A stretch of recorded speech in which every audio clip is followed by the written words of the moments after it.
Time is a flat circle. It's a line from season 1 of the HBO show True Detective. It means that events repeat themselves in a never-ending loop as time progresses. In baseball, when pitchers devise a new pitch or a new approach, hitters adjust back, and it never seems to end. This is our flat circle. And that is precisely what's happening with one of the most popular pitches of the last 5 years, the sweeper. But is it actually dying, or are we over-exaggerating? And what are hitters going to adjust to next? Because that feels inevitable. The sweeper came about in part because the league became obsessed with the seams of a baseball. When MLB implemented optical tracking of everything on a major league field with Hawkeye, it catalyzed a wave of teams optimizing pitch shapes with new data. Teams started to reverse engineer for the kind of movement they thought would be successful against hitters. And they found that big, lateral, hard movement away from hitters was good at generating swing and miss. So when you think about right-on-right matchups or left-on-left, we're talking about sweep away from the hitter, hence the sweeper. As we continue down this path of reverse engineering sweep, teams landed on the two-seam orientation of a slider as the primary way to set the seams of the baseball properly such that it would pick up both lift and sweep in flight and end up with this bigger, more lateral shape. And you could see this to some extent when you watch a sweeper spin in the air. I'm going to show Corbin Burns's right here. I'm going to put a little circle exactly where I want you to look, but look at how it almost looks like there's a red dot, a sticking point on the sweeper where you're not really seeing any white space on the ball. This is somewhat of a confirmation that you're creating an imbalance of wake and getting that pitch to move to the pitcher's glove side and up. There was a couple orientations that teams landed on that if you cued curveball would allow the pitcher to set the seams most consistently in this way in order to add this sweep. It was again on the two-seam tracks, fingers together. Some guys will split. It's very common when you'll see leverage off the middle finger. And you also see inside of the horseshoe with a bit of a spike or no spike inside of the horseshoe. This was how teams invented the sweeper. And it caught on because it was relatively easy to implement and really scalable. Pitchers weren't really learning a new movement pattern with their bodies, although you could argue sweepers did change how some guys threw the ball, and not always in a good way. Analysts could basically ID a pitcher that could benefit from a sweeper, for example, a righty who has maybe more average results against right-handed hitters in two-strike counts, show him a grip, one of the ones that I just showed you that might work, and go, hey, throw it like a curveball, the seams are going to do the work. And I do want to emphasize, it's not like this was a new pitch. It was more a new process of arriving at an old pitch that was perhaps underutilized. I remember prior to the 2024 season being in a scrum in Arizona at the Cubs complex and asking Craig Counsell what he thought about the sweeper. And the one line that still sticks in my head is he basically said it's all marketing. And to some extent, I understand that. We as a media and an industry did a very good job marketing this as a new pitch, even though it wasn't. The sweeper was absolutely thrown in the past. Corey Kluber is the OG sweeper arm. From 2014 to 2018, he was one of the best pitchers in baseball, and for the years we have tracking on his shapes, he threw a really, really good sweeper. 84 miles per hour, 2 inches of vertical break, and 15 inches of glove side movement. The average righty sweeper in Major League Baseball today is 83 miles per hour with 13 inches of sweep. So by today's standards, that's actually an above average sweeper. And Kluber had that 10 years ago.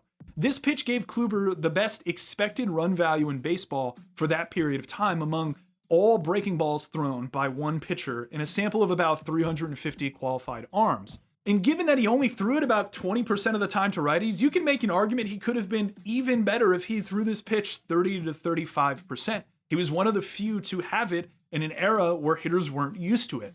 The difference between sweepers then and sweepers now comes down to quantity and pace. We saw a bunch of sweepers added to the league very quickly because of how easy it was for even some organizations not on the cutting edge to implement something like this. Between 2020 and 2025, according to Baseball Savant, the league added roughly 10,000 sweepers a season. That is a lot. The league saw the success of the pitch and wanted more and more and more until hitters started to see this shape more and learn to both not swing at it as much, which is important because it's not often a pitch thrown in the zone, and when they did swing, they didn't miss as much. Baseball Savant shows the whiff rate on sweepers went from 36.1% in 2021 to 31.7% in 2025, a pretty considerable drop. Pitching departments saw this happening, mainly because most of them are updating their pitch grading models off the most recent season's data in real time, or at least during every offseason, and slowed down the pace at which sweepers expanded. If we split up the last 5 or 6 years of baseball, between 23 and 25, just under 8,000 more sweepers were thrown. And from 2021 to 2023, over 28,000 more were thrown. It's a pretty considerable drop off in the rate of growth. Well, this is kind of turning into like a storytime metaphors-y kind of video, but I'm going to bring up another one here. I remember in journalism school this concept of fractals in storytelling. Now, fractals generally is kind of like a complex idea. I'm not going to dig too far into it. I probably don't even understand it fully, but I just remember these pictures they showed us that showed these cones, and if you zoom in on the cone, you could see that it's made up of tinier cones, and then those tinier cones are made up of even tinier cones. There's this idea that patterns exist within one another, and I think we have a very subtle version of that occurring in baseball. I bring up the concept of pitch decay a lot, this idea that as you throw an individual pitch to an individual hitter within a game, he gets more comfortable having seen that offering. We've proven that out to some extent. This third time through the order penalty is not necessarily due to fatigue. It's more so due to this concept of pitch familiarity. But we also see it on the league level, as we're talking about with the sweeper here, where if we zoom out from an individual game to more of a season-to-season look, we fractal it out. I guess I don't even know if that's a particular word you can use. You can use verb fractal, not entirely sure. But we see this on a season-to-season level as well. Hitters are getting more comfortable the more they see sweepers. But you made it this far in the video. What if everything I just told you is incorrect? Well, I'm not going to completely turf everything I just said, but hang with me here. One of the more annoying and also inevitable things about public baseball data is that Baseball Savant labels pitches based on what the pitcher says he's throwing, which I understand for the sake of appeasing pitchers and making public data line up with what the pitcher says. But this is absolutely not really a perfect process. It's probably just better than whatever alternative we have. For example, I, as a pitcher, could say publicly that my curveball is actually my slider, my cutter is actually my sweeper, and then everybody would be really confused and my shapes would look like outliers. This is an exaggeration, of course, but you get the point. There's a labeling bias going on within this sweeper issue. There's a user on X named Lao Su Yoi, and I'm probably absolutely butchered his name, but he's really sharp and he does some awesome work. And he proved this out to some extent. I'm not going to go through everything he talks about. I'll link to it in the video description if you want to read it more. But his thesis was that roughly 60% of the change in sweeper performance was really just a labeling thing. Our definition of sweepers got looser perhaps as we saw more of them. And 40% of it was hitters, in fact, getting more comfortable. And you could kind of replicate a little of his work as well. I'm going to jump into Baseball Savant, which is not something I do a ton, but I do use it a lot. And perhaps people who also want to nerd out and don't understand the search tool really well can learn a bit. So the way to look at this, I'm going to create my own definition of sweepers based on the movement profile of the pitch. So I'm going to hop into the tool. I'm going to click back to 2018. And then I'm going to throw in some new variables here, basically saying I want my sweepers to be greater than 8 inches of glove side movement, regardless of handedness of pitcher. The velocity's got to be over 77, and I want the vertical break component to kind of be around that 0 line with a little bit of give and take. So by my definition of sweepers, which you can see is that back in 2018, an era where, Corey Kluber throw, but we didn't really hear the term sweeper, we still had about 4% of them on the league level, which is pretty considerable. Now, this jumped up to around 7% in the last 3 years, which is, a decent increase. But if you use Baseball Savant's definition of sweeper, same idea, but remove my metrics and just toss in their concept of sweeper, because they weren't really tagging anything in the past, the difference here is massive, right? You see almost like a 7x increase. And the other thing I'll point out is that based on my definition, when we go over to the whiffs, here, the whiff column, you can see, let's look between 2021 and 2024.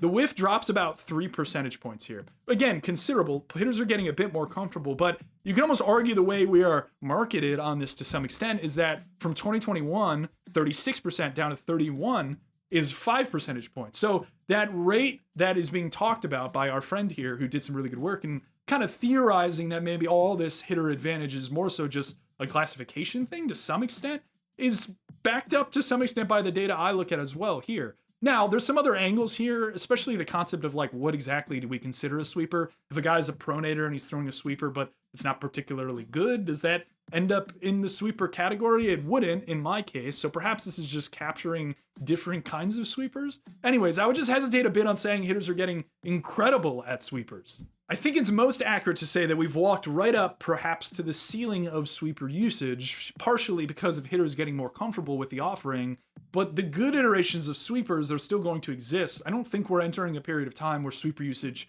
starts to drop. I think to some extent, if you go back and look at what I just showed in terms of sweeper quality, the whiff actually jumped slightly up this most recent season, which maybe if you really want to get into some flat circle situation of things looping back around, is we're talking about a ceiling on sweeper usage, but hitters actually got worse against them very subtly from a whiff perspective. So maybe we see even more good sweepers and then everything loops back around. You could see how this gets incredibly confusing and emphasizes the flat circle point I was talking about. And yes, it's inevitable. Hitters are going to have to adjust to something else. And predicting what that is before we get tipped off to it by the league is really difficult. The obvious theory right now is related to kick changeups, which are taking over the league very much like sweepers did back in 2021. The implementation of changeups that are hard and have a lot of drops skyrocketed last year. With kick changeups, I do think we're right at that peak rate of growth with them. We're going to see more of them in the coming season, 2026, but the rate at which it increases is probably just about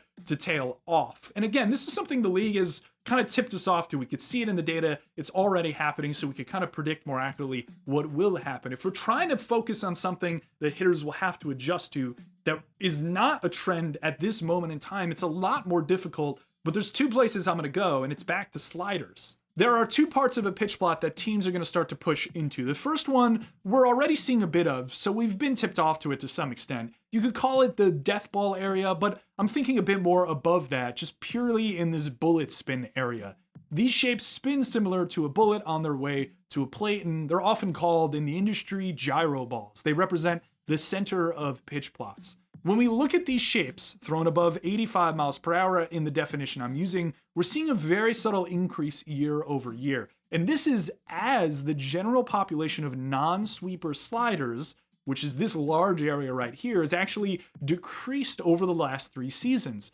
I think that's a pretty good sign of a trend, but where they aren't tipping their hand is on another part of the pitch plot that is largely unaccessed by most pitchers. Up here. This is a territory we don't really have a name for right now. It's got too much sweep for a cutter, too much lift to be a true slider. It's not really a sweeper. I call it Corbin Burns territory. The present crop of pitchers who get to this shape most consistently is interesting. Ryan Pepio's kind of an outlier. He's more of a pronator with a pretty good changeup who happens to throw the shape, but the rest are almost all average or higher slot guys who cut the ball pretty well. Think of Ben Kasparius, Justin Slayton, Chad Patrick, Garrett Crochet to some extent hits this shape, and Cam Schlittler is probably the most recent option. Cutting the ball is this trend we've seen across the league. I've harped on it on this channel over the last few months. It's just the idea that you're delaying pronation a bit at release such that you're not through the ball, creating that backspin, the beautiful ride carry backspin shape. You're a little bit more on the side, which allows you to access a bunch of different breaking ball shapes. And while everybody's always going to be interested in the guy with the funky release point, I almost wonder whether there's a chance we start to see a lot more guys who are average or above average in slot who don't really have distinct release traits, but who throw the ball really hard and also cut it. And this would allow them to get to kind of interesting shapes like this. Again, going back to our list, Kasparius, Slayton, Patrick, Crochet, Schlittler, they're all in this category. So by creating this weird Corbin Burnsian shape, it could kind of straddle this balance of doing an okay job limiting barrels, okay job generating miss. It's not like a true cutter that just gets fouled off a lot. It also can generate some called strikes. It does a bit of everything. Sure, teams are always going to chase swing and miss, and other shapes can do that, but I also think teams ultimately want guys in zone, and finding that balance of pitches that can be in zone and still miss bats is really hard, and that's where this Corbin Burnsian cutter area can really land. And that zone rate idea is something I have mentioned on other channels. I wonder if we're entering the year of zone rate or early count zone rate count leverage, and finding a pitch to thread that needle for pitchers is going to be difficult to do. So if teams hunt the higher slot guy who can cut the ball, I wonder if we start to see more of these lifty cutter Corbin Burnsian shapes be effective. And then maybe that is what hitters will have to adjust to, and I'll be doing a video in 2 to 3 years about how hitters have to adjust to this. And again, as I've talked about in this video, time is perhaps a flat circle. So I hope you enjoyed this one, talking about some trends in the league. I always enjoy talking about trendy topics like this. We're jumping into spring training now. I'm excited to see all these guys adding new pitches. Check out my Substack if you haven't already. We're going fully paid for the 2026 season with some free features on the Substack. So if you're not subbed, hop over there, $5 a month, $30 a year. It contains a lot of my deepest, most odd thoughts, I guess, on pitching as a whole. And once we get into the season, I rip these pretty much every day. So I'm excited for that. Thanks for watching as always.